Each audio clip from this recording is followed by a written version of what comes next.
Nós vimos que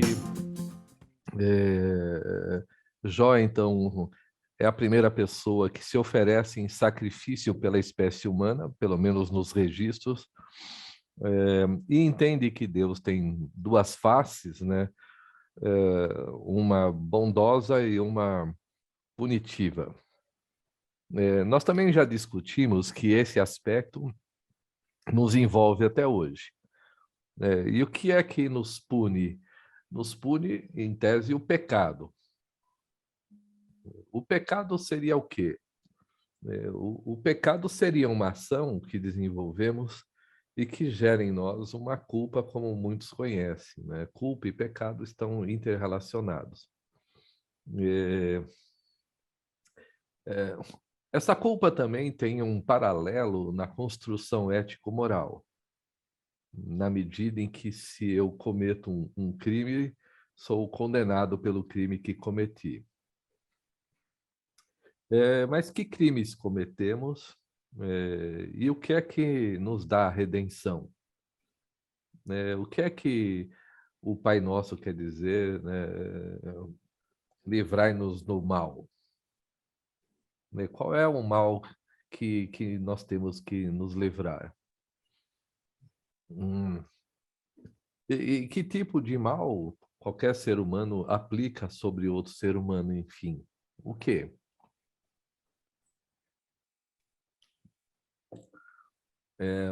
Uma ação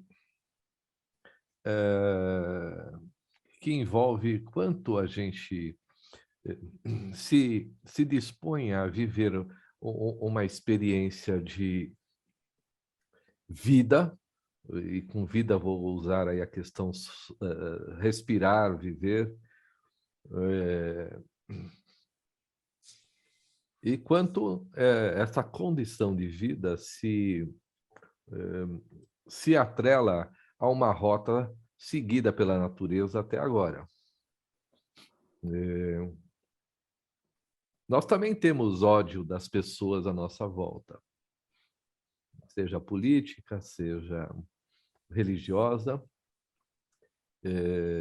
Esse outro que se instala fora de nós nos provoca, então, uma resposta sentimental, né? Sintoma de que algo dentro de mim não tem opção, não tem uma escolha para realizar de outro modo. Eu realizo do modo que dá. Jó, então, está satisfeito com a vida dele, se instalou numa vida confortável e, portanto, como a gente já discutiu em outros pontos, né? E, portanto, colhe a comida que precisa. E Deus não o afeta com tempestades, granizo, gafanhotos, nem com pragas. Até o momento em que Deus se apresenta nesse ser humano, nesse Jó, de modo bastante cruel e intenso, a ponto dele se sentir menor que uma formiga, como eu discuto aqui. E a gente viu o Jó reclamando de que Deus o esmaga, mesmo ele já estando abatido, né? Deus ainda continua judiando dele, o que nos lembra, né, aquela frase que o indivíduo desabafa, quando eu disse que não tem mais nada que possa acontecer, era uma força-expressão. Deus não precisa me provar que tinha mais coisas que pudessem acontecer. O pai de um cliente ficou 2 anos indo e voltando no hospital. Foi fazer uma raspagem de próstata, de uma hiperplasia. Quando fez a cirurgia, estava indo embora, pegou Covid, e aí ficou mais um tempo no hospital, entubado. Quando sarou da Covid e recebe a notícia que tinha um câncer de bexiga, e começa o tratamento do câncer de bexiga. Esse tratamento causou uma deficiência cardíaca que produzia um infarto. Aí teve que tratar o coração para fazer a cirurgia do câncer. Aí fez, pôs stent, não sei o que, fez a cirurgia da bexiga.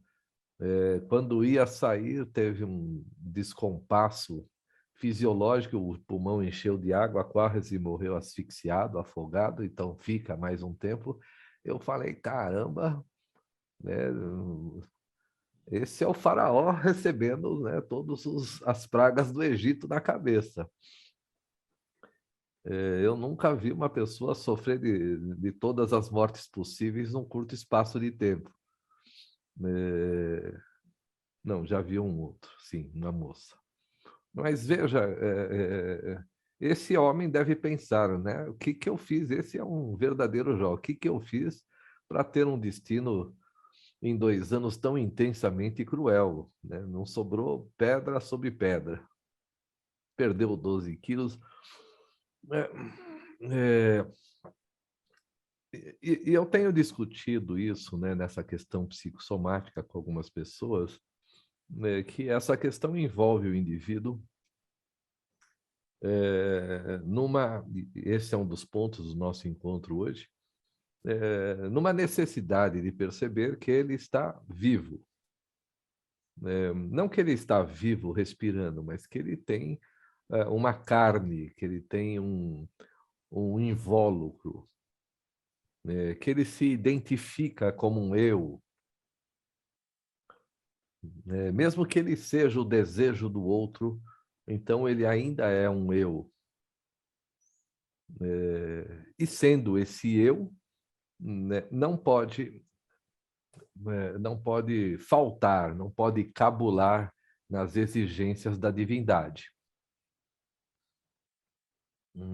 Eu tenho debatido isso sobre questões psicossomáticas como desse tipo, né, que vão se desenvolvendo uma atrás da outra. E tem gente que gosta de mostrar aquela, né, tem gente que tem uma caminhonete de exames.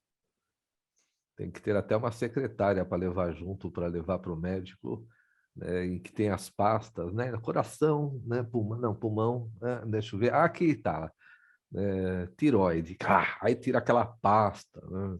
Eu já tive um tumorzinho aqui, já fiz o tratamento lá, sabe todos os hormônios que a tiroide produz, todos os tratamentos, é uma maravilha.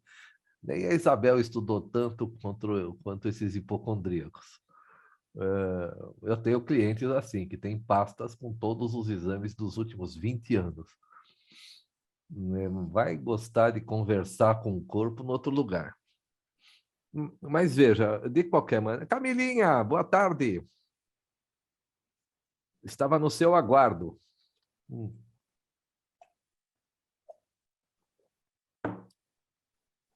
Então,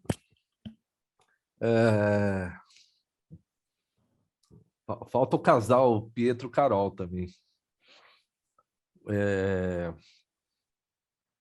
Mas veja, que então essa pessoa está encarnada, não é? Está com uma expressão. O que eu quero dizer com encarnada, pessoal? O conjunto mínimo para dizer que existe algo vivo, filosoficamente falando, é uma coisa que se alimenta de algo, se reproduz e tem uma forma que precisa ser reproduzida. Esse é o resumo. Além disso, já são outras coisas, mas todas as espécies, a mais simples dela, né, um sistema unicelular, precisa dessas condições, se alimentar de algo, ser capaz de se reproduzir para continuar evoluindo e existindo, né, como espécie, e ter uma forma que se reapresenta sistematicamente. É o que vai nos conduzir a produzir uma lista de espécies. Se nós olharmos, então, a encarnação, ela também é isso.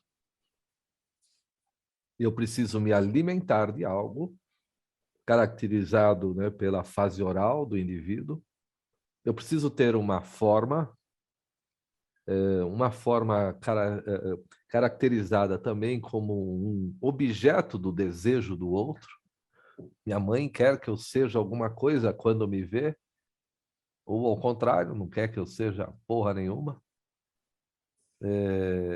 Ou ela quer me explorar de um jeito ou de outro, né?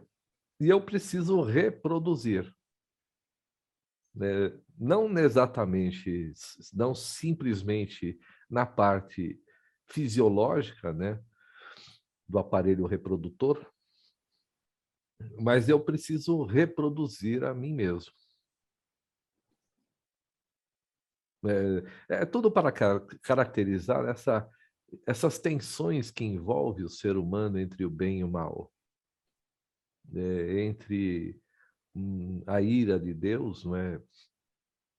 E a benevolência desse Deus, né? Como em Jó. Vocês sabem disso, vocês conhecem isso, mas o que eu estou tentando trazer à consciência é esse papel que nos leva a, a ter a coragem de expandir as expectativas até do que estamos tratando diante dos nossos clientes e de nós mesmos.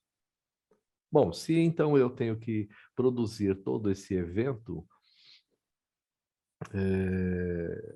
nós estamos instalados desde o princípio, 2 bilhões e 400 milhões de anos, na rota da vida em si. Supondo que Deus, então, sempre existiu.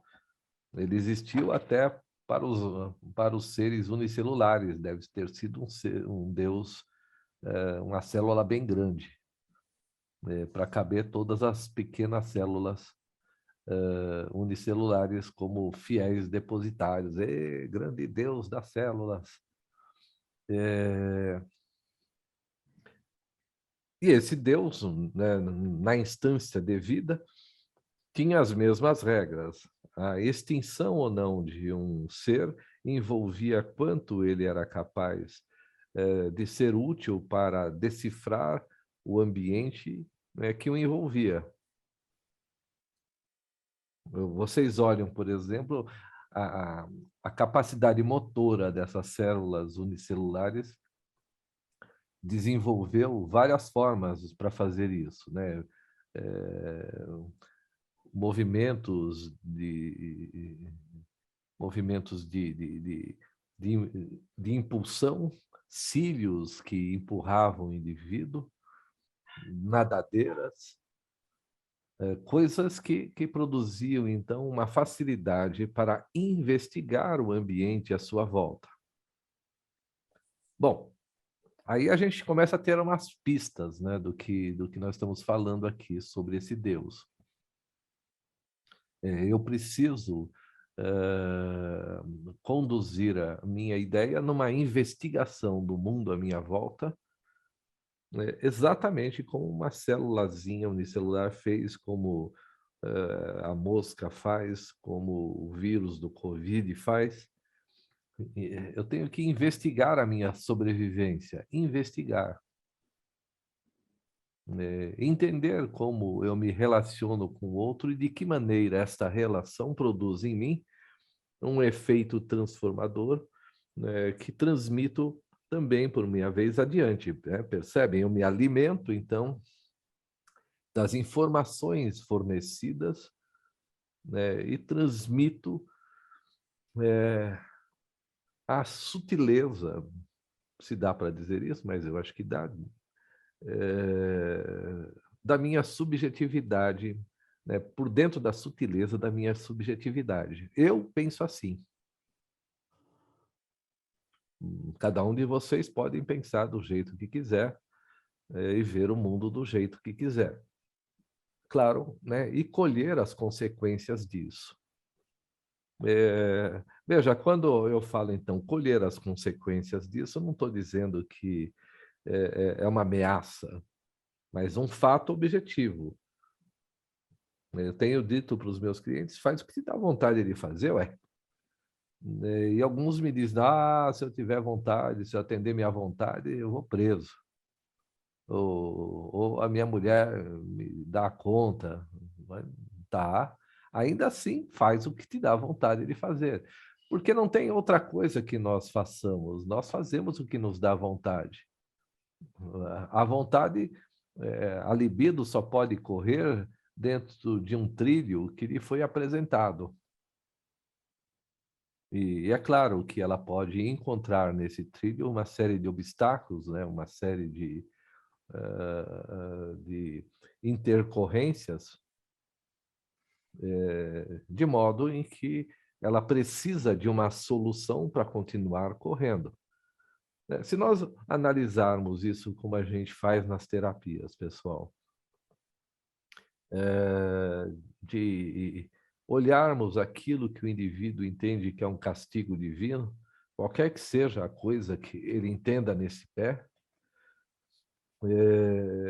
e entender que isso é o resultado de um limite de consciência e de escolhas que posso fazer diante desse fato, então deve-se supor que eu estou aqui para superar esse ambiente, e me transportar para além desse ambiente.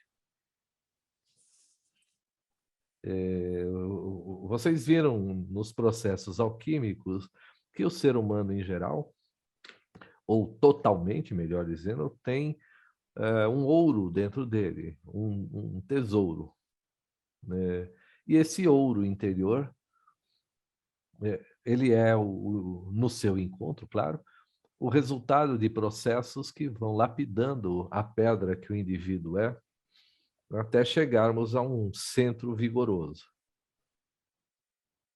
Discuti isso recentemente num grupo que o Edu também estava fazendo parte, em cima desse tema.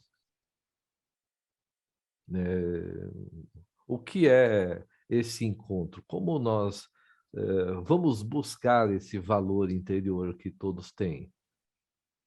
E aí a gente usou uma metáfora, Miguel Ângelo, olhando para uma pedra, sabendo que a pedra comandava as ações de Miguel Ângelo. E não Miguel Ângelo é que queria que a pedra produzisse um Davi, mas era o Davi que queria ser visto pela sociedade. Entendam que isso não é uma força de expressão, para mim é um fato objetivo. Algo dentro daquela pedra queria existir, né? E seduz Michelangelo, envolve Michelangelo a fazer o que tinha que ser feito. De tal modo que quando Michelangelo viu, né, ele olha e fala: caramba, como eu fui capaz de fazer isso? Não, você sozinho não foi. Né? Você fez isso porque você se afiliou aos projetos da natureza, e encontrou um dom dentro de você, onde a própria natureza diz: olha o que você é capaz de fazer, ser humano.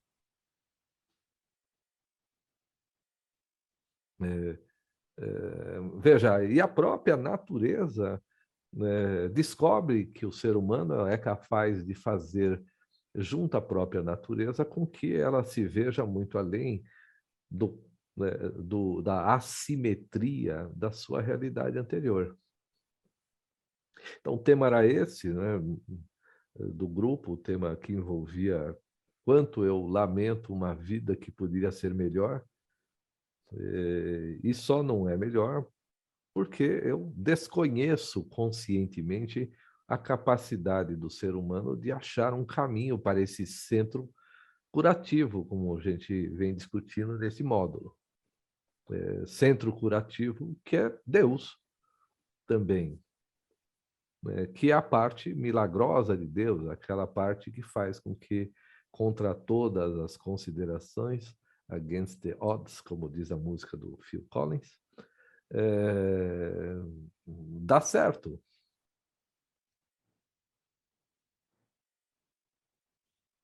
Mas esse é o nosso tema, então. Como o ser humano.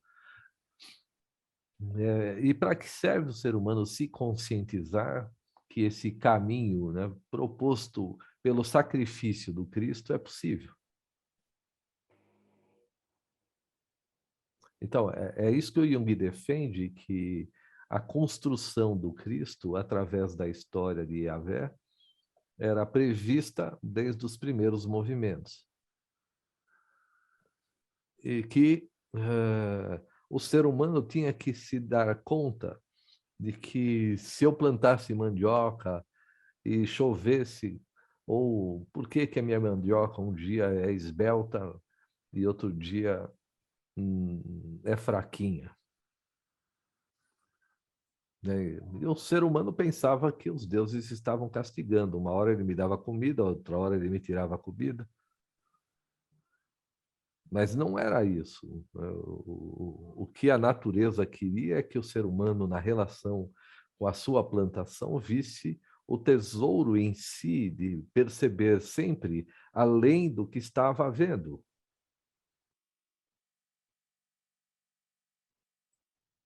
Né? Que descobrisse que a pobreza do que via antes, a partir de um determinado instante, se tornava na riqueza do que eu vi depois.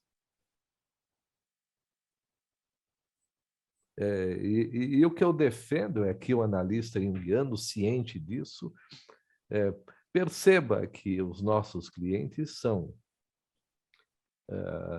pessoas como a pedra de Miguel Ângelo, que tem, então, um Davi interno, tem uma apresentação interna, mas que precisa da arte, da análise, para fazer o processo, né, de lapidação. Mas como entender em todos os quesitos para o analista os eventos que se desenvolvem em torno desse tema?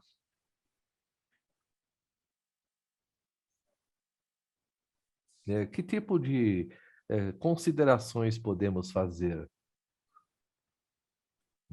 E esse é a parte 9 e 10 do livro Resposta a Jó, né, em que o Jung vai dizendo e entendendo que o ser humano precisa ganhar a consciência do processo, precisa entender que a relação temente a esse Deus, né, está, enquanto eu não tenho o direito, que é o que eu defendo, né, de passar pela minha vida me esquivando dos compromissos que o inconsciente pede. Mas as pessoas não têm consciência. Eu já contei agora há pouco isso. Eu fiz terapia por muitos anos sem entender o processo, e cada vez que me incomodava, eu trocava de analista, até que eu comecei a estudar para saber o que era isso. E aí, quando eu entendi o que era, eu falei, caramba, e por que que os analistas não contam isso para mim? Por que que eles ficam olhando para mim como alguém que está sofrendo e diz, ah, é assim mesmo? E aí eu fui entendendo que o único jeito de convidar o cliente é mostrar, né, tentar conscientizá-lo daquilo que o aflige, qual é o pecado que ele comete. É, em outras palavras, pessoal, é querer ficar no estado de consciência infantil. E é isso que nós vamos chamar de infantilidade. Mas vejam, toda a questão que o Cristo coloca como o Deus encarnado se instala nesse chamado de potência do indivíduo. Você é capaz de fazer coisas que você nem imagina, né? Atos que os que eu fiz podem parecer maravilhosos, mas o que vocês vão fazer, irmãos, vão ser muito maiores do que o que eu fiz.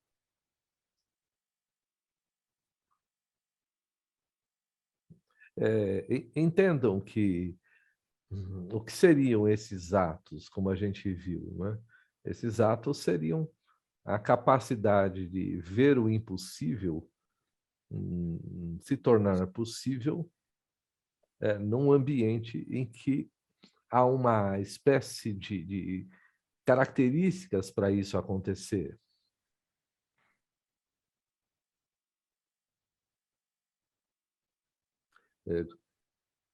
Características que estão, então, forjadas, que estão sendo movimentadas por esse sistema de bem e mal.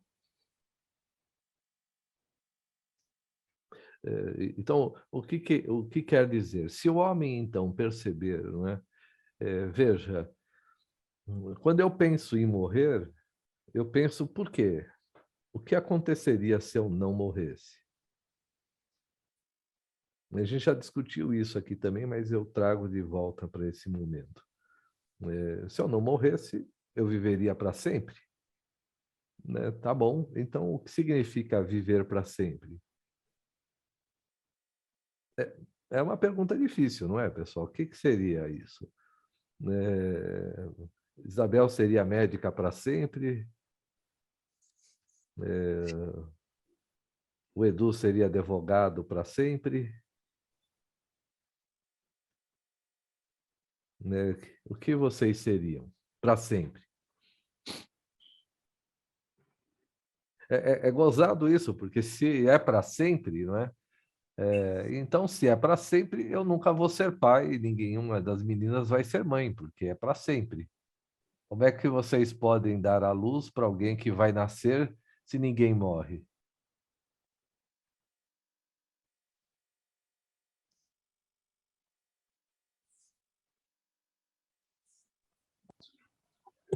É. Irmão, Diga aí. interrompendo um pouco aí, né? A minha mãe sempre tinha muitas histórias que ela contava, que assustava a gente, mas uma delas era que tanto ela contava que, né, os perigos de morrer e tudo, enfim, mas ela também falava que ia chegar um tempo que as pessoas iam ficar andando atrás da morte e a morte não matava mais ninguém. Então imagina como que seria, né? Você quer morrer, não tem mais o que fazer e não consegue morrer mais.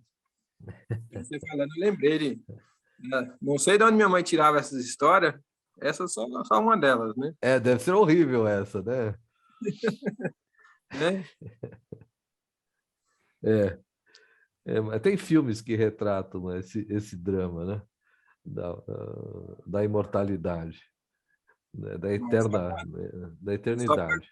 para colocar isso, eu me lembrei das histórias de mamãe. Bom, parece que ela vai viver bastante, pelo jeito. Se Deus quiser. Mas já pensou o seu pai usando enxó para o resto da vida? Então. É, não tem graça nenhuma ficar usando enxó para o resto da vida. Dói a mão. Sim. Então, essa é uma das coisas, né? Quando o ser humano, então, seria capaz de produzir uma renovação, porque se ninguém morre, ninguém faz mais nada.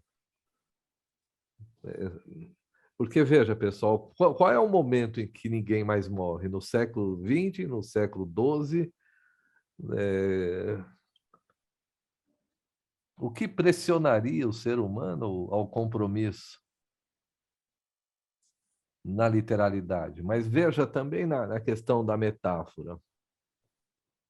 Porque eu estou dizendo que aquilo que não morre mais, né, é aquilo que se torna uma monotonia. Isso não morre mais.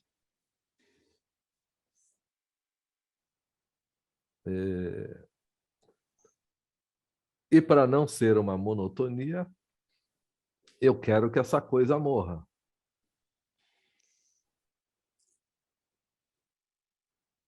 Mas quem tem que morrer seguindo essa rota, pessoal? Não é?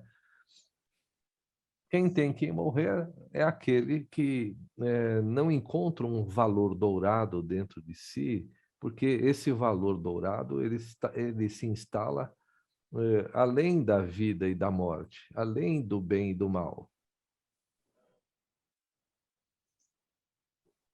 E por quê? Além da vida e da morte, né, e do bem e do mal. Por que que o Jung diz que quando você encontra isso, você encontra o que é permanente, o que é perene, né? Ao contrário do efêmero.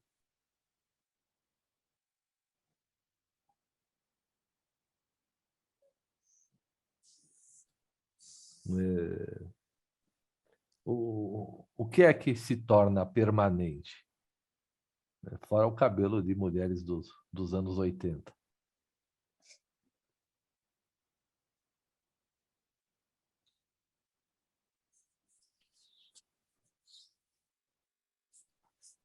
Pessoal, vocês têm teoria para fazer exercícios de reflexão dentro da provocação que eu estou fazendo, né? Veja, nós estamos falando que chegamos a um momento que compreendemos coisas que o ser humano vem desenvolvendo e vem vivendo. Né? Vamos pensar de uma outra maneira, então, um outro bloco. Vamos supor que pererecas na Mata Atlântica tenham que sobreviver às mudanças climáticas. E, né, mudando em si diante da mudança externa, elas têm que mudar sob vários tipos de pressões. Não é só porque o clima está mais seco, mais úmido, tem mais, tem mais floresta, tem menos floresta, é porque mudam os predadores diante das mudanças de clima. Então, a própria mimetização, como eu vou me esconder dos predadores, também está incluído nas minhas mutações. Né? Se eu ficar sempre verde, e o sistema ficou mais cinza porque ficou mais seco, então eu me lasquei. O que é aquela coisinha verde ali, diz o Falcão? Parece uma perereca. E ela morreu. Então ela também se espalha na Mata Atlântica com variantes de adaptação mediante um encontro sistemático com uma vida que se modifica a cada trecho. Então, o que se torna permanente é a mudança. É a mudança. Entre outras coisas, sim. O que se torna permanente é a mudança. É uma boa pista, sim. É uma boa pista. Essa é uma das peças. Né? Entende?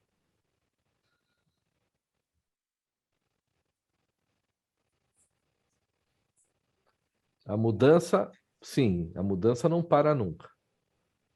Poderíamos dizer que a mudança contém, então, variáveis em mutação que estão consideradas, né, nas próprias mutações. Como eu falei, clima, alimentação, predadores ou presas. Então, não é só mudei da Zona Sul para a Zona Oeste. E nem mudei de país, né? Porque se as pessoas mudam de país, elas acham que vai mudar tudo. Não, só vai mudar de país mesmo, porque ela leva ela junto. E lá no outro país começa todas as histórias de novo. Mas entende, como a natureza então produz nas pererecas uma capacidade de readaptação. Pessoal, vamos olhar com mais amplitude. Não é possível que no movimento, né, até planetário, o sistema solar fique sujeito às forças planetárias ou forças galácticas do mesmo modo. Não é possível. Por que não é possível? Porque o universo esfria.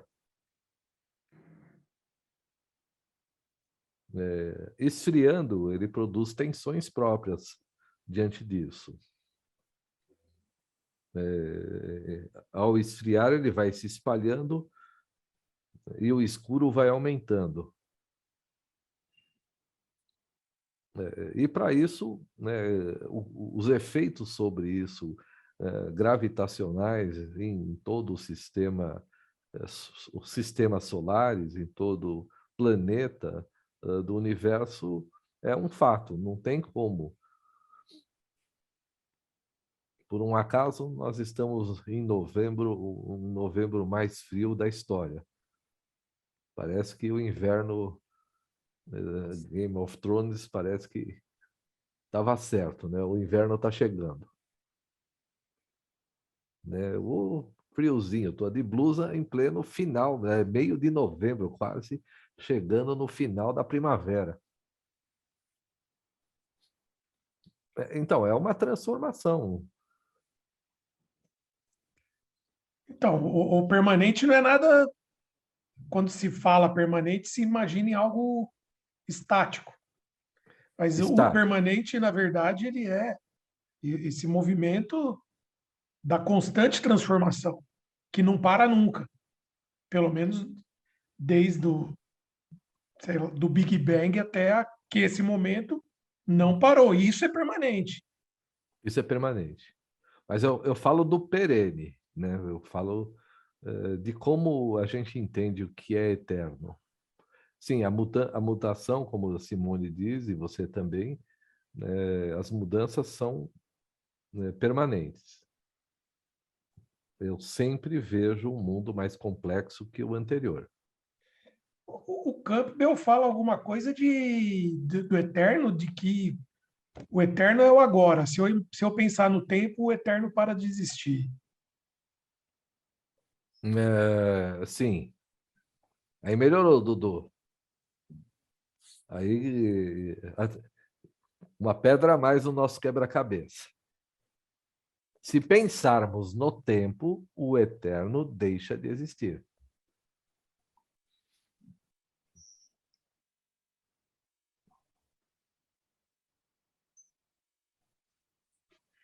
Eu estava um dia desses imaginando, e eu acho que cabe agora a pergunta, imaginando a seguinte situação.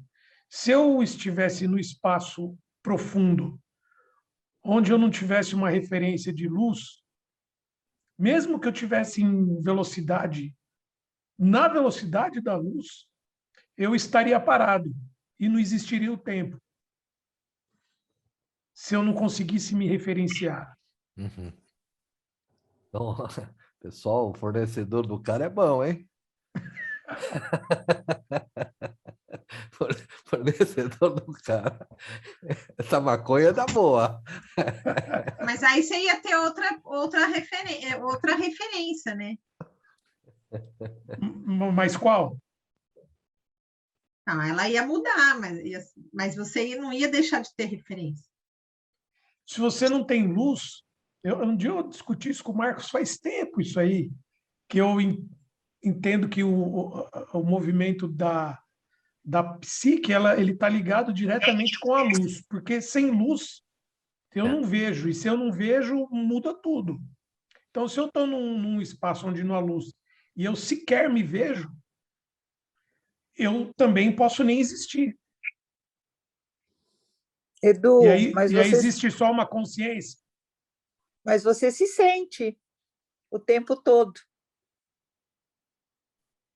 Sim, mas como que você sentiria o tempo? Você se torna o tempo.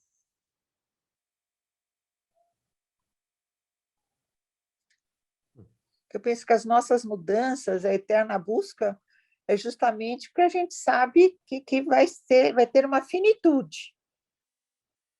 Agora, o depois, a gente pode falar em termos de energia. Energia transforma. Então, você pode estar pegando na sua mão agora e pode ter uma mudança. Acho que está tudo dentro da consciência, não está dentro do físico. Está sempre referenciado no tempo, né? Falou do agora, falou do antes, falou do depois. O filme Interestelar, no raciocínio que o Edu estava desenvolvendo, o filme Interestelar, ele vai tendo uma noção da existência dele apesar do momento presente. E aí ele vai vendo como ele esteve ali em diferentes momentos. É uma referência de eternidade. Ó, tá melhorando, pessoal. Para um cachorro, o eterno é perene. É perene. O tempo só existe porque eu registro ele numa experiência. E posso considerá-lo num pensamento. E aí, então, ele existe, assim como Deus. Então, se eu não fizesse o registro dessa informação e não considerasse um tempo, eu viveria no eterno como o cachorro. Pessoal, vocês estão parecendo o Nietzsche refletindo, hein?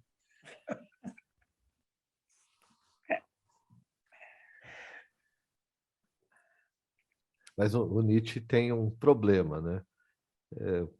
Quando ele diz que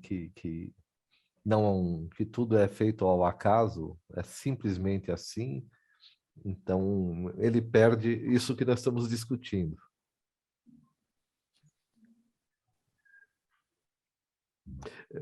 Pessoal, onde eu quero chegar o que quer dizer Deus encarnado em Cristo, e como o Cristo, então, encarnado, sugere a nós que nós somos iguais a Ele.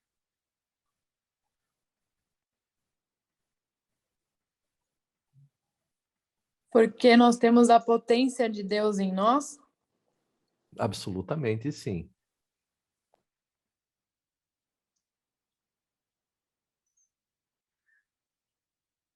Sim, nós podemos fazer o que quiser. Mas tem uma condição sistemática que está na nossa geração, que está nesse momento do ser humano, conscientizar. Veja, parece que isso é uma loucura, mas, pessoal, se nós olharmos no processo terapêutico em si,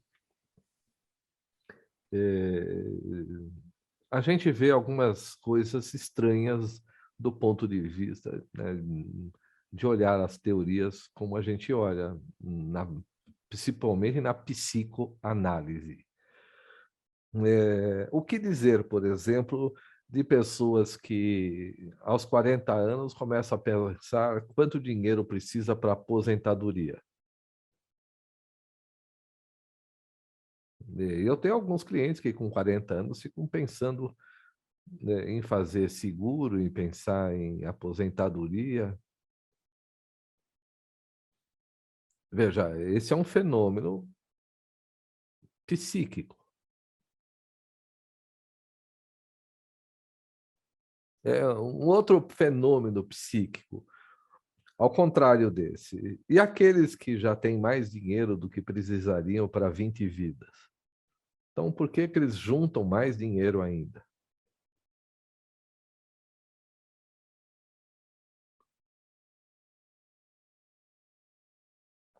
Ou melhor, ou não gastam, como na historinha do Ebenezer Scrooge. Aliás, está chegando, o Fernando eu sei que não está aí, mas está chegando, a BBC já vai, daqui a uns dias, vai pôr na net, Christmas Carol. Aí, dessa vez, eu vou pedir para vocês assistirem, que foi o melhor Christmas que eu já assisti, do Scrooge. Né? E é interessante, né, seguindo essa rota, né, também o que faz um ser humano se resignar, ao contrário daquele que estoca, tem aquele que gasta e gasta, né, que sempre está com dívidas.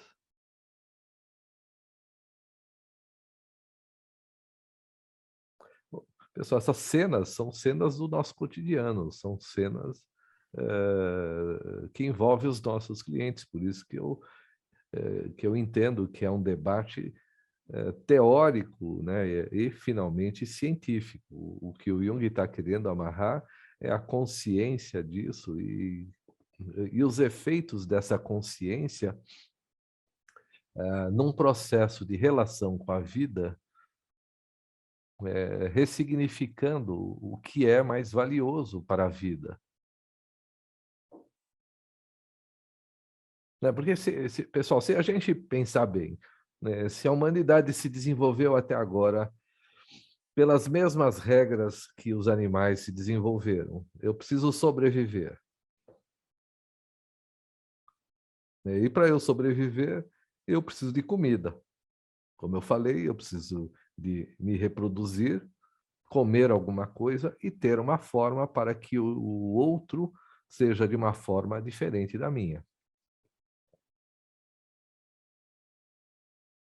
Mas leões comem zebra, né, que comem grama, né, que nascem sobre o estímulo nutriente do solo, que se enriquece mediante a chuva e a água, e assim por diante. Nós temos todo um sistema, um ecossistema. E a luz, e a luz. E a luz. Muito bem, está enfático o Edu nesse ponto. Legal. Mas aí, de repente, né, o ser humano percebe que ele pode produzir mais comida do que ele come. É interessante. Mas não é quando acontece essa perda da noção do eterno, eu experimento aí o medo de não viver a experiência. E aí, ou eu estoco, ou eu quero gastar tudo de uma vez, viver tudo de uma vez só. Bem, Edu, você tá pegando a ideia, isso. Mas tudo envolve a morte como elemento. Eu estoco comida hoje porque eu vou ficar mais fraco lá na frente. Ou eu gasto tudo hoje porque a vida é curta. E as pessoas têm essas perspectivas do agora e o depois frente, né, ao medo de que eu não vou ter uma perenidade. Mas, Marcos, esses dois viés, tanto daquele que gasta muito, como daquele que economiza, porque aí, mesmo assim, a gente continua que nem o cachorro. Sim, melhorado um pouco, mas sim. E pior, né? Porque o cachorro nem sabe, a gente sofre, ele não sofre. Nenhum cachorro tem Deus para ficar reclamando, por que você fez isso comigo?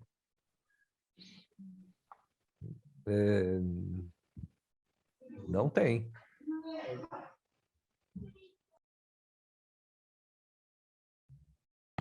Marcos. Grande Tiago. Se não sou eu que tenho a ideia, é a ideia que me tem, então o medo também faz parte de Deus. Faz. E Deus é onisciente, ele sabe tudo. Só que não sabe que sabe. É isso, ele não tem inteligência para ligar os pontos. Não, E é por isso que Jung fala que... Por que a natureza criaria o milagre cósmico da consciência? Porque aí a resposta é porque sem consciência as coisas tendem a não ir tão bem assim. Isso. Eu estou pensando aqui se eu... Fala. Não, pode falar. Não, eu estava pensando se o que é eterno é a necessidade do testemunho. É a luz que o Edu está colocando. Não é porque a perereca não sabe que está mudando. Deus precisa de um olho para saber que há mudança nele, inclusive. E esse olho é a consciência, somos nós. Somos nós, isso. Muito bem, Tiago, exatamente. Na verdade, eu diria que se nós estivermos conscientes de que o nosso compromisso em aumentar a consciência mediante aquilo que vemos, você vê que aí eu começo a relativizar o que é vida. Porque se eu me engessar na vida que então a minha imortalidade o Tiago colocou bem, o Edu fluiu nessas questões, sim. Né? Se eu olhar a vida como ela é, se eu quiser que ela seja como ela é, então só vejo morte, porque não há vida nisso. Mas ampliar a consciência significa num eterno morrer.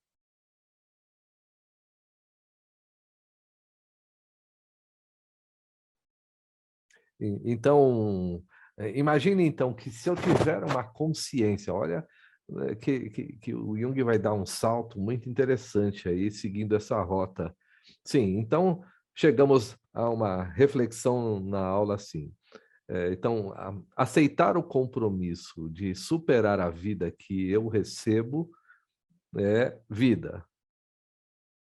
Tentar manter a vida que eu recebo é morte. Pulsão de morte, pulsão de vida. A minha pulsão de vida é morrer. E a minha pulsão de morte é querer viver para sempre. A minha pulsão de vida é ir em direção à morte. Por quê, né, Tiago? Porque é isso. Eu já me conscientizei disso. O que vem agora? Isso eu já sei. O que é que eu preciso saber agora? Eu não posso acumular coisas, né, na ideia de que eu vou ter uma falta ali na frente.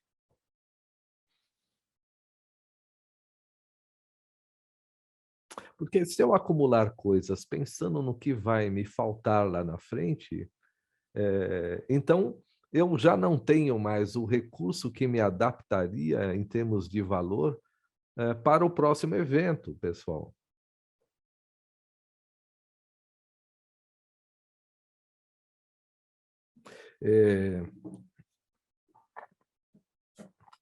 A frase dessa aula do repouso... Manádia.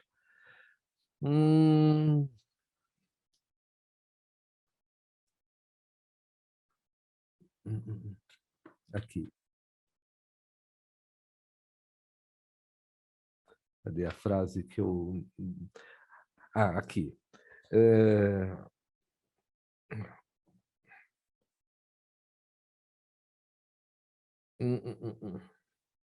A realidade da inconsciência divina projeta uma luz singular sobre a doutrina da redenção.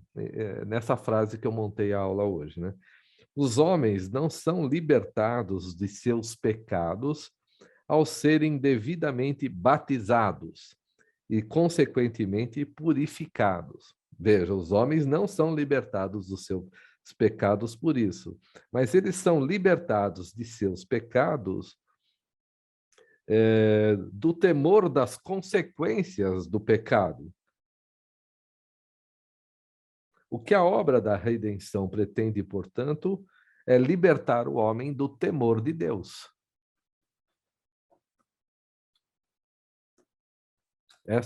Então, esse é o nosso tema, isso que eu estou tentando desenvolver com vocês. E qual seria... Marcos, é igual no início a Jó, né? Ele teme tanto, e ele fala no início, né? No texto, eu temo esperando, ele teme esperando o desastre, como se ele já soubesse que ia acontecer.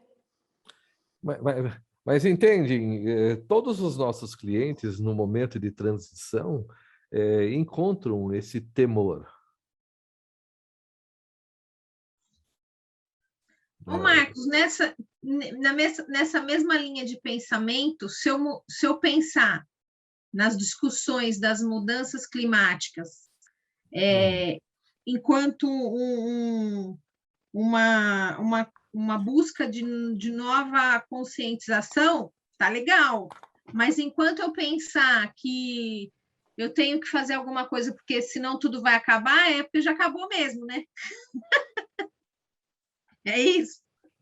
Você está ficando, o pessoal, o Edu tá fazendo. Luciano, acho que a gente não está participando da mesma rodinha. Esse pessoal anda cheirando umas coisas estranhas aí. É isso mesmo, Si.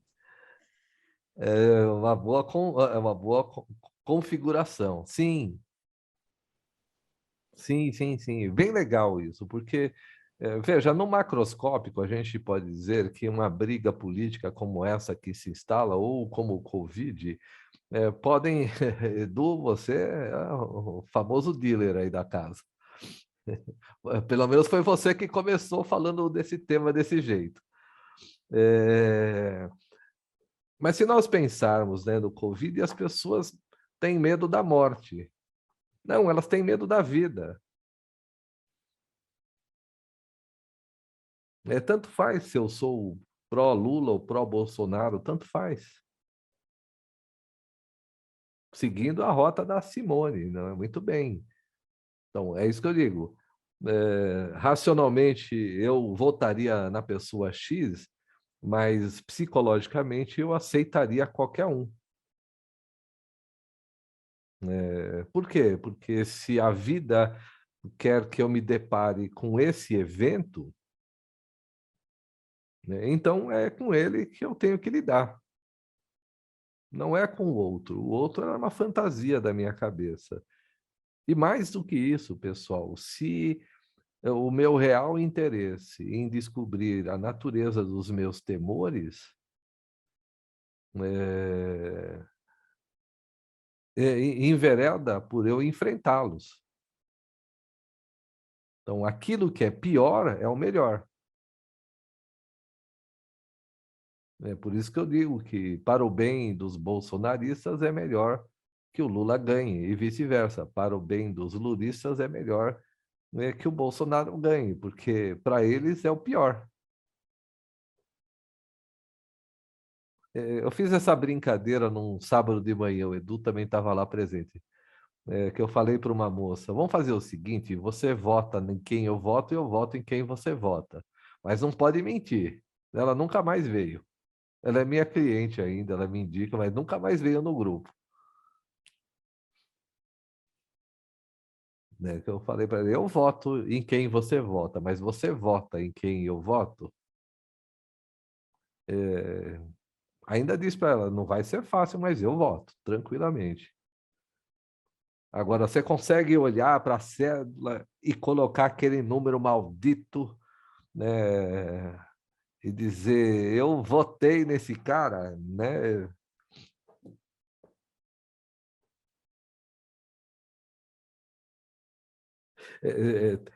Tem um conto que é bem legal. É um conto arturiano, com o Gawain, que, de repente, uma bruxa, por motivos que não cabem aqui agora, né, mas se apresenta a Arthur, uma bruxa horrenda, né, toda cheia de feridas, toda torta, e ela diz, para acabar com... veja, é bem contado isso, né? Para acabar com a pobreza das suas terras, Arthur, você precisa casar comigo. E não é um casamento fake, não, é casamento. E o Arthur fala, puta vida, hein? Agora complicou. E aí o Arthur diz, mas preciso ser eu ou pode ser um dos meus cavaleiros que se voluntaria a isso? E ela diz, pode ser um dos seus cavaleiros. E aí Gawain imediatamente diz, eu caso. Veja, então ele estava casando com aquela mulher horrível e tinha que perpetuar o casamento que ela disse, tinha que ter uma festa, todos os convidados estariam ali, né? Ele a beijaria na hora do sim, né? E consumaria o casamento à noite. né? Aí é que a coisa pega, né? Porque o resto é a mesma história, né? Do voto no número dramático. E assim acontece, né? O casamento acontece, Gawain se casa com a bruxa toda horrenda, coisa mais horrenda jamais vista, beija a noiva, todos os presentes ficam horrorizados, mas também elogiam o ato extraordinário de Gawain. E na noite de núpcias, então, sai do banheiro uma mulher esplendorosa, né? Cheirando bem, linda, suave, e ela diz para ele assim: bom, agora você escolhe. Né? É bem legal esse conto, né? Agora você escolhe. Eu sou feia e bonita. Quem você quer na cama? Porque eu vou ser uma de dia e outra à noite. Você é que sabe. Você é quem escolhe. Para a sociedade, eu vou ser a feia ou a bonita? Né? Que difícil situação, hein? Mas essa é a ideia. Agora, né, a nossa aula está ficando boa. Eu preciso me manter preso ao tema, que eu tendo a sair viajando por dentro dessas histórias.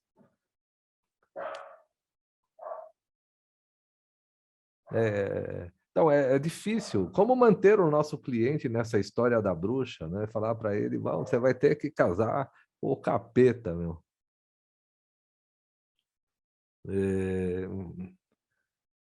Seu nome vai para a boca do sapo como analista. Mas é onde eu me baseio, né? São nessas bases conceituais e, na verdade, extremamente práticas, que eu baseio a técnica. Como manter o cliente no casamento ruim, dizendo para ele: você está vendo o que você quer, o que você quer que seja perene é efêmero. Porque o que vai se tornar perene é a capacidade de você ver coisas que você não via antes.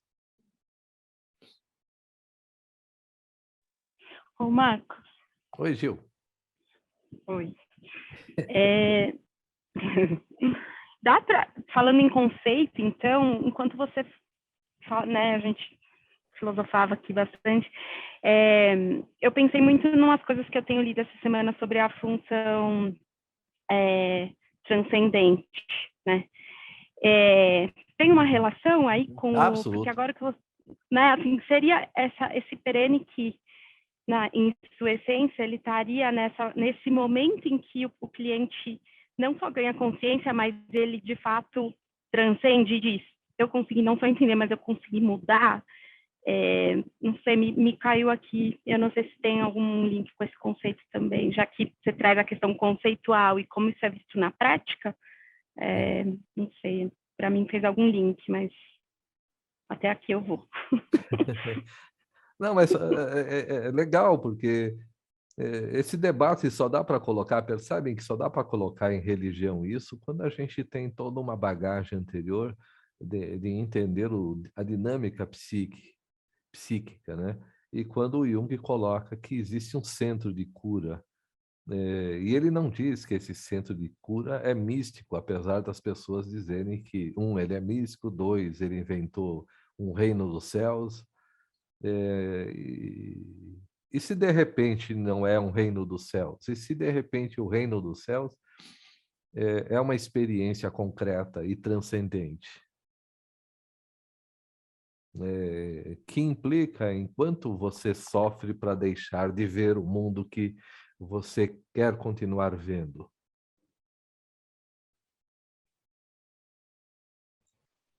E quando a Ju falou, Marcos, eu escutei, ao invés de transcende, de transferência. Também. Também, né? Também, porque os nossos clientes vão tentar nos convencer que eles são o que são. Eternamente, né? É gozado isso, né? Eles acham que eles eternamente vão ser aquilo que é efêmero.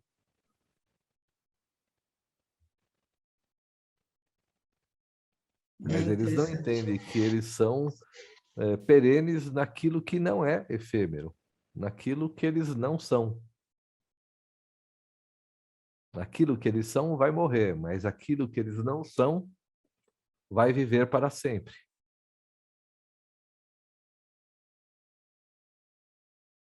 Ainda não sei o que é isso não, pessoal, mas quando eu vejo isso tem todo um sentido.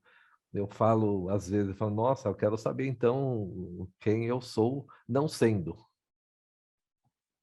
Essa da maconha aí também é boa. Mas eu tomei um pouquinho antes, isso aqui é coisa que se bebe.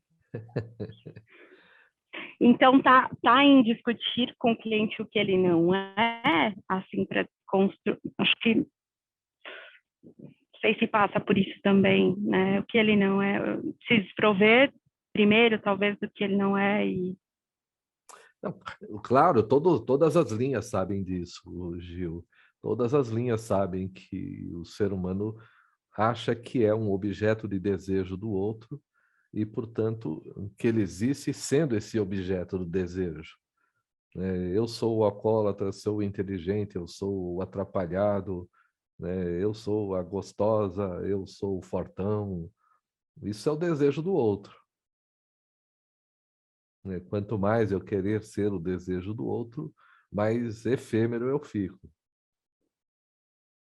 Não tenho transcendência.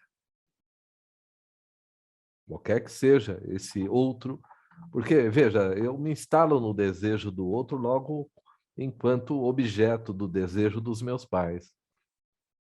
Mas também vou me tornar o desejo do meu chefe, o desejo do meu cônjuge. Eu não sei quem eu só sou o desejo do outro. O que ele quiser que eu seja, eu sou. E eu vou tentar ser o máximo possível que ele deseja que eu seja. Base do meu trabalho com todos os clientes. Se o cara é um escroto, eu digo, por que que você quer que ele seja? Se a menina é uma vulgar, que vantagem você leva em ela ser vulgar?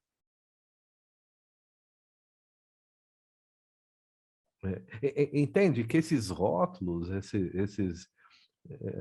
esses envelopamentos das pessoas são um vício em si. Não importa que rótulo eu ponha. Eu discuto tanto de um lado quanto do outro do muro. Então, quem é esse ser? Porque não sei se vocês estão entendendo que esse é o ponto de Jó. Quando o Jung coloca... Eu fiquei muito tempo remoendo isso, né? Essa história da morte eu resolvi sozinho, porque eu fiquei perguntando por que que eu tinha tanto medo da morte, né? E eu falei, porque eu não quero a imortalidade. Eu não quero o compromisso sistemático, eu não quero... É só vocês fazerem um exercício que eu já fiz, pessoal. Não sei se agora vem uma gotinha de uma outra coisa que eu pingo nesse chá. Mas veja,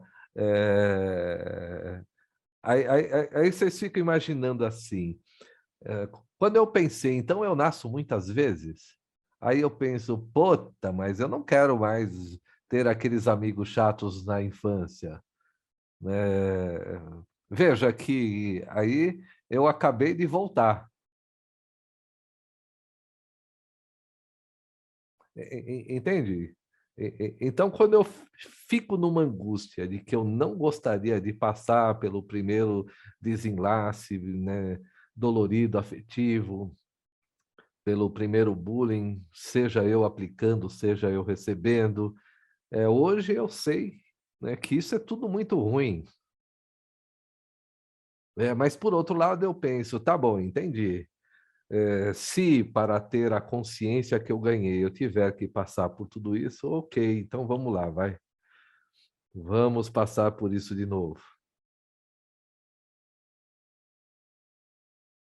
Entendem o que eu quero dizer? Quando eu tento não fazer aquilo que eu já fiz, eu estou dizendo que não valeu a pena a consciência que eu ganhei. E, portanto, então, não ganhei a consciência. Porque se eu quiser a vida eterna, não tem escolhas. É o que é. Oi, Tiago.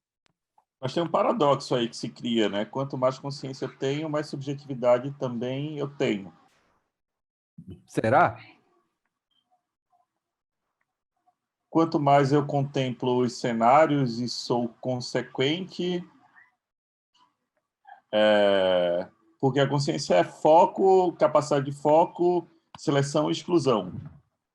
Ou seja, ela me dá uma capacidade de planejar meus passos.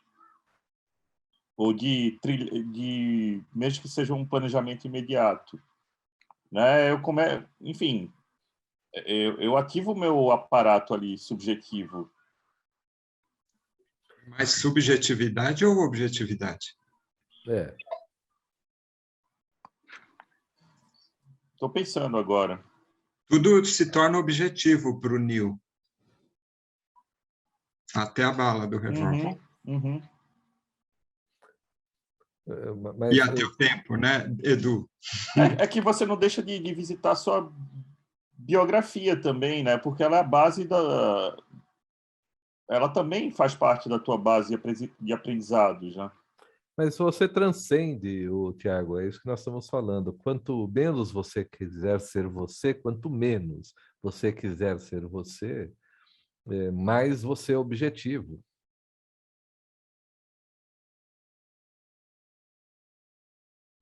Então, quanto menos você se conscientizar de que você não é você na próxima vida, quanto mais você conscientizar que você está no todo, menos subjetivo você se torna. Pessoal, isso que eu estou pensando aqui, isso não é inédito, viu? Na verdade, isso tem 5.000 anos. Lao Tse já pensava assim quando fez o Tao.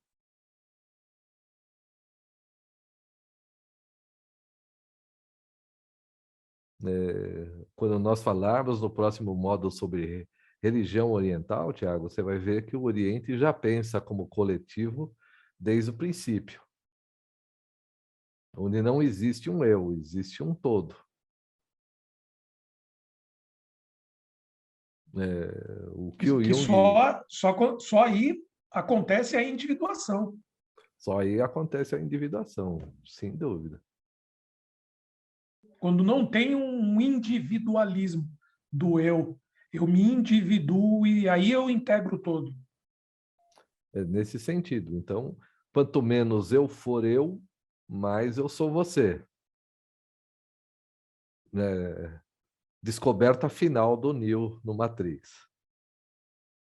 Por isso que você vê, Matrix não foi inventado por gente inteligente exatamente, foi construído em cima de seguidores de uma filosofia oriental, que já pensa assim há 5.000 anos.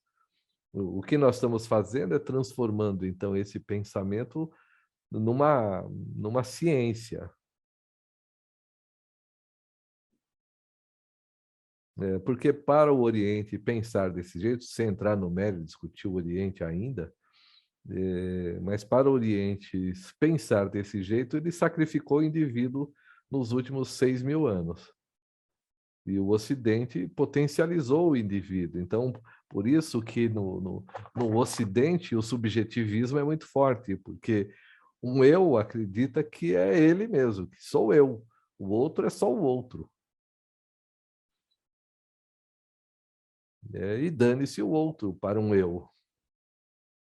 Mas se esse eu, né, não se perceber como parte do outro, então cada vez que eu judiar do outro, né, vai cair sobre mim as consequências desse pecado.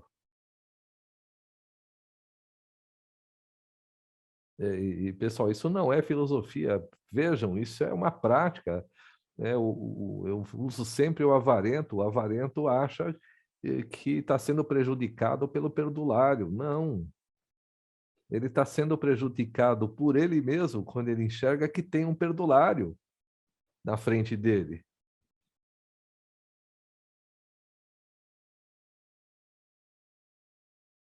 Entende? Ele acha que o perdulário está fora dele. Então, ele não entende que o perdulário só entrou na vida dele para ele crescer, não para ele sofrer.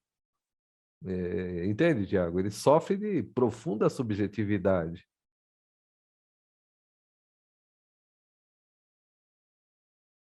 E é isso que o Jung defende aí, quando ele diz uma outra coisa muito legal, que ainda não terminou, ainda piora, pessoal, ainda tem mais.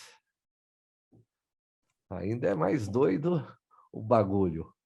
Ô Marcos, o perdulário sofre de profunda vontade de brincar com a maquiagem. Você tá ficando bom nisso. Proibido para o avarento. Exato. Então, veja, que por que Deus vai encarnar em Cristo e por que o Jung sistematicamente diz que é para se retratar junto a Jó. Vocês vão ler isso no livro. Ele diz que Deus, então, para compensar Jó, se sacrifica em Cristo.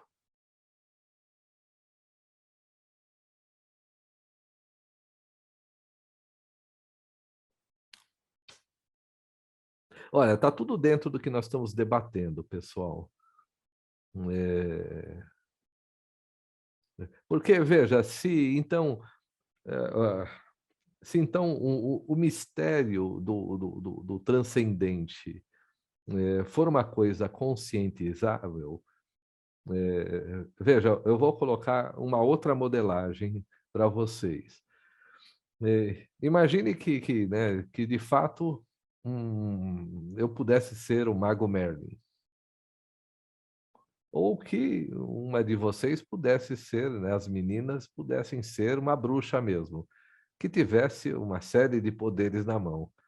Então, eu imagino como se fosse uma Circe, quantos homens não virariam porco na raiva de um homem escroto? Ah, vai ser porco, puf!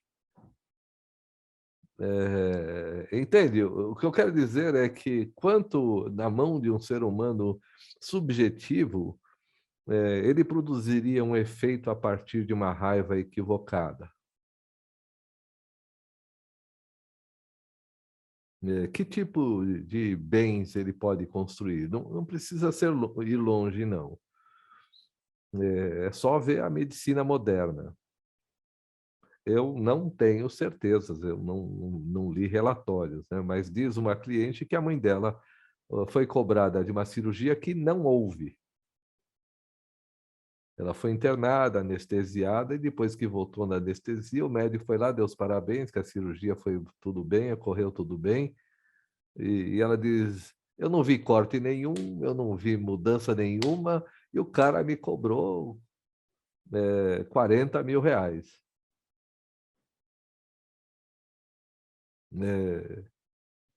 E ela falou, não vou pagar. Que eu quero que eles façam um exame para saber se fizeram o raio dessa cirurgia. E aí foi acionada tal, e descobriram uma quadrilha que fazia isso com pessoas idosas, principalmente quando elas tinham Alzheimer. E cobravam da família uma cirurgia que não foi feita. Era o caso da mãe da minha cliente. Isso é possível? Até é possível, no escrúpulo do ser humano. Mas o que eu quero dizer é bem isso, como uma pessoa instalada numa posição, com uma ideia de que ela é isolada de outra pessoa, pode impor a outra pessoa um flagelo que ela acha que não está nela.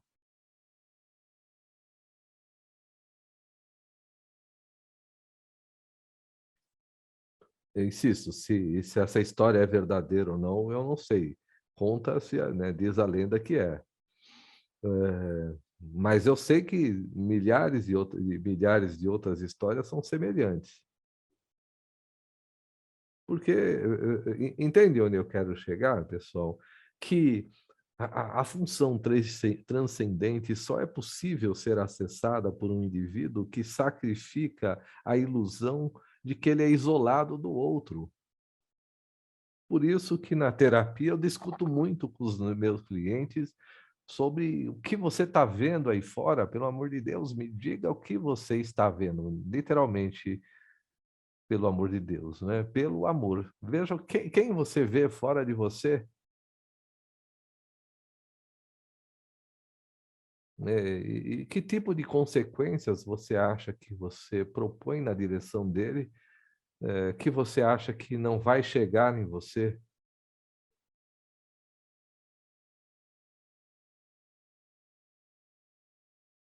Vocês vão ver que essa construção, com o tempo em que vocês vão aplicando, vocês vão ver que isso é um fato. Até porque é que o Edu está comigo há uns poucos anos aí, mas ele vê acontecer quando a pessoa consegue reconhecer que não é mais aquela pessoa que eu estava vendo. É incrível o evento que se processa. A pessoa não muda só ela muda o sistema à volta dela.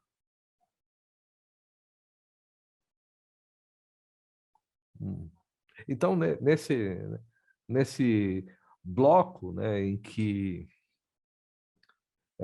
o ser humano, né, o Jung coloca bem, então, quando o Cristo é Deus encarnado, Deus começa a compreender esse debate que nós estamos tendo.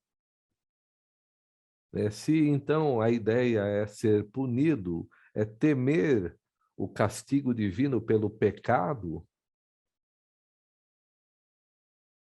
qual seria esse pecado que eu temeria? Aquele ato que eu cometo e que eu vou julgar no outro como passível de punição.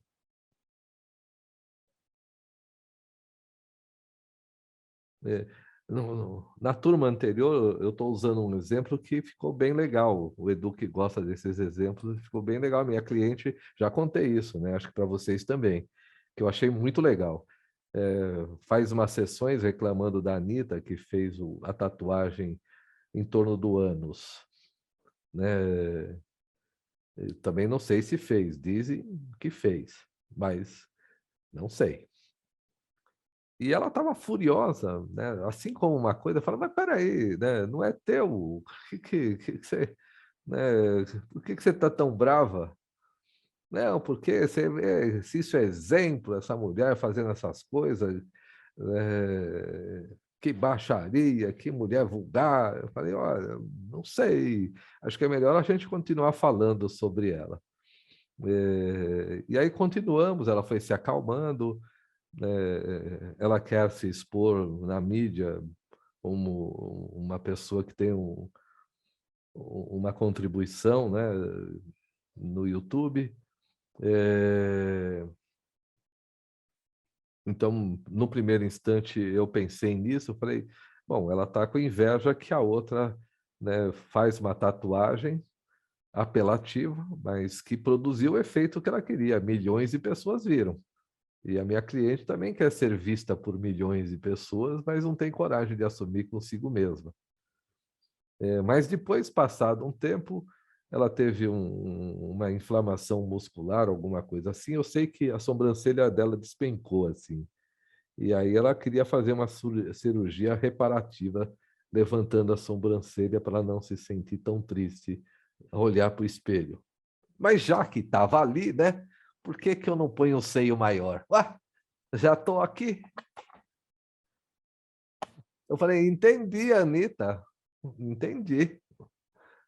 Agora sim. Por 17 mil a mais, o cara disse que aumenta os meus seios. Eu falei, parece que é bom o preço. Mas entenderam, pessoal, que ela coloca a Anitta como bode expiatório. Aí eu falo, não é exatamente bem da Anitta, mas falei, ela tem o direito de fazer isso, qual é o problema? Sei lá o que vai acontecer com ela, mas não sei se isso é pecado ou não. Eu não tenho esse livro na minha frente, não tenho lá nenhum inciso que diz que isso é pecado. Mas parece que você acha que é, então parece que é você quem quer ter um atenuante por um crime que você vai cometer, né? E aí ela revela, feliz da vida, a operação já foi um sucesso, ela está feliz da vida. Eu falei, então, olha aí, vai lá e escreve para a Anitta, obrigado. Por sua causa, tem uns peitão agora. Ô Marcos, pegando esse exemplo e na sua história que você contou, então, a bruxa, ela é a bonita e a feia ao mesmo tempo, o tempo todo. O tempo todo, não, sem dúvida. O que o Gawain precisa entender é que é ele quem escolhe quem eu quero ser, diz a bruxa. Você que escolhe quem eu quero ser. Eu sou o que você quiser, onde você quiser.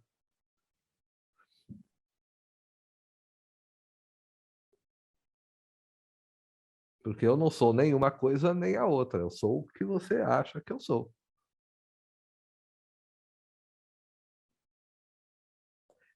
Mas nessa história do Gawain, a ideia aí é que é uma ideia de releitura, né, do preconceito mesmo.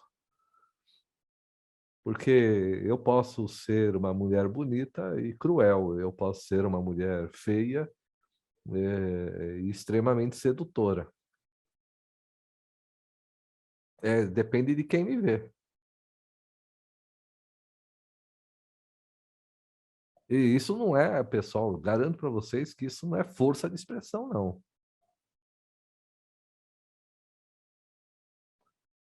É só ver uma outra cliente que tem gêmeos, agora resolveu que o filho dela, os dois têm 12 anos. E um é quase um palmo maior que o outro. Só que o um joga bola desde os 5 e o outro é um introvertido que fica estudando biologias e coisas o tempo todo. Eu falei, veja, ela quer levá-lo num médico, num endócrino, para ver se ele cresce pelo menos mais uns 4 centímetros. Eu falei, ele tem 12 anos. E tá bom, então vamos supor que ele seja o nanico. Ela é alta, né? E o marido também é alto, e o filho também está ficando alto. Eu falo, qual é o problema dele ficar nanico? Nanico é projetado que nessa idade ele só vai chegar a 1,70 m, né? E o irmão dele, com 12 anos, já tem quase 1,60 m. Mas é tudo a mesma coisa. Eu falo para ela, por que você vai fazer isso com o menino? Você está dizendo que ser baixo é um defeito e ser alto é normal. Então ele é um anormal. Aí ela fica me perguntando, o que eu faço? Eu falei, faz o que te der vontade, mas entenda que vai ter consequências disso. O que você idealiza é o que você insinua que precisa ser feito para que você seja feliz, não para ele. Entende? Aí é a mesma coisa. Essa criança não é feia nem bonita, nem alta nem baixa. É um ser humano. Mas ela quer que o filho tenha 1,80 m. No mínimo 1,77 m, pô. Que é a minha altura, ela diz. Eu falo, tá.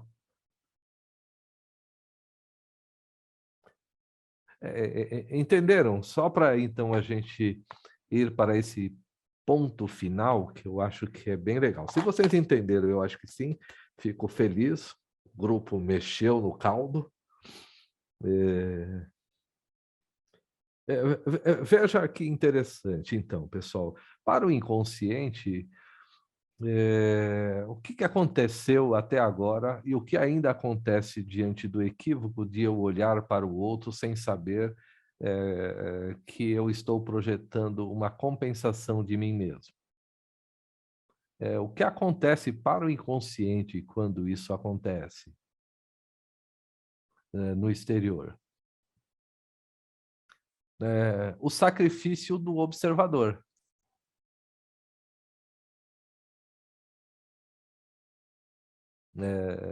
Então, morreu a Marília Mendonça. E morreu jovem ainda. Então, quem matou Marília Mendonça? O piloto do avião? Não. Não. Mas quem acabou matando Marília Mendonça foram aqueles que queriam que ela fosse viva para sempre. Porque não seriam capazes de construir a sua própria ideia de valor.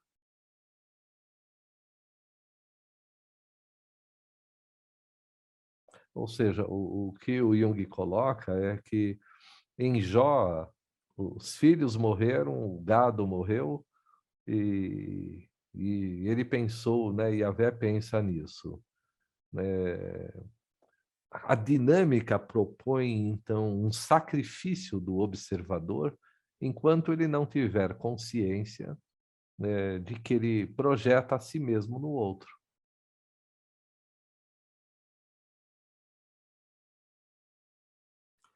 Para o inconsciente, isso é favas contadas. Eu já entendi disso, o inconsciente. Eu já tenho consciência de que preciso tirar do ser humano essa nuance de bem e mal num nível muito díspare, porque isso diminui a velocidade de conscientização.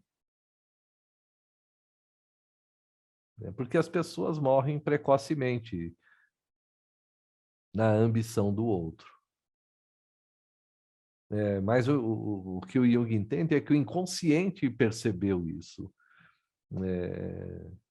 Que em Jó, Yahvé começa a perceber que o sofrimento humano intenso implica numa ignorância do processo que o acomete. E se o ser humano se conscientizar do que o acomete, é o que nós estamos defendendo. Se o nosso cliente olhar para o objeto de horror dele, né, e dizer, sou eu que vejo essa coisa desse jeito, sou eu que vejo o feio. Então, se eu pensar nisso, só de eu conseguir pensar nisso, aquela pessoa já ganha um outro status, ao menos de ser contemplada num olhar de recepção.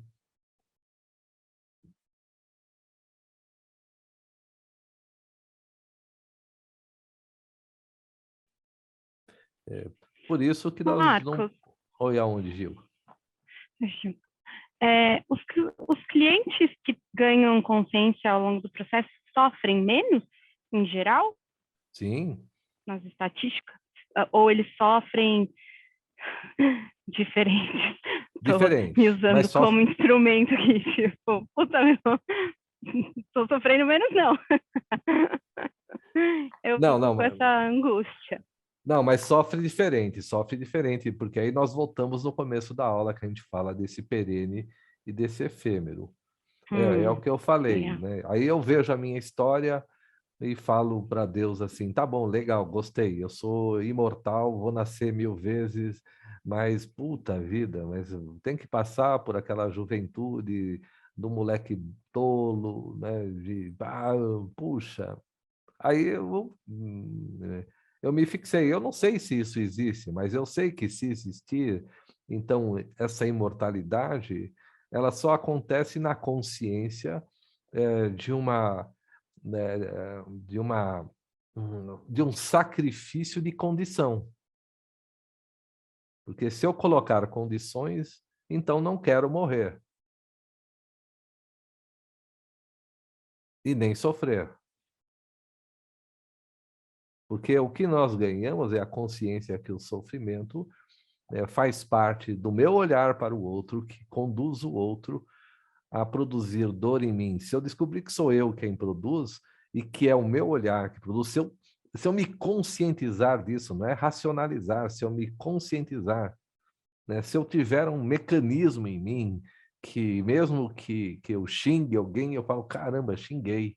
Ou mesmo que eu processe na terapia uma reflexão com o meu cliente e ele diz assim, né, essa linha que você está seguindo não me interessa, né, não quero mais te ver. E você fala, o que eu faço com isso então? Né, como é que eu vou lidar com isso? Sou culpado ou não sou culpado? Cometi um pecado ou não cometi um pecado?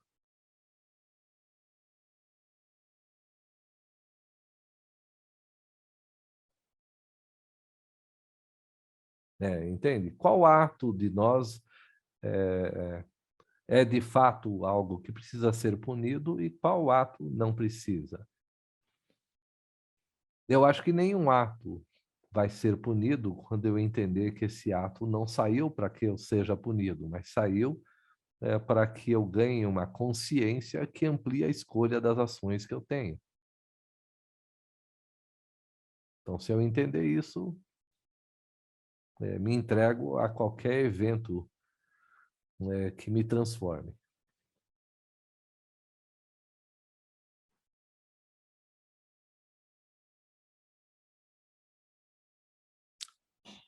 Entenderam, pessoal?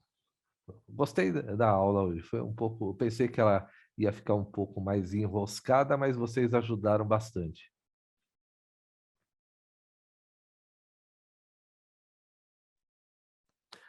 Ainda tem desdobramentos que nós vamos analisar nas próximas aulas.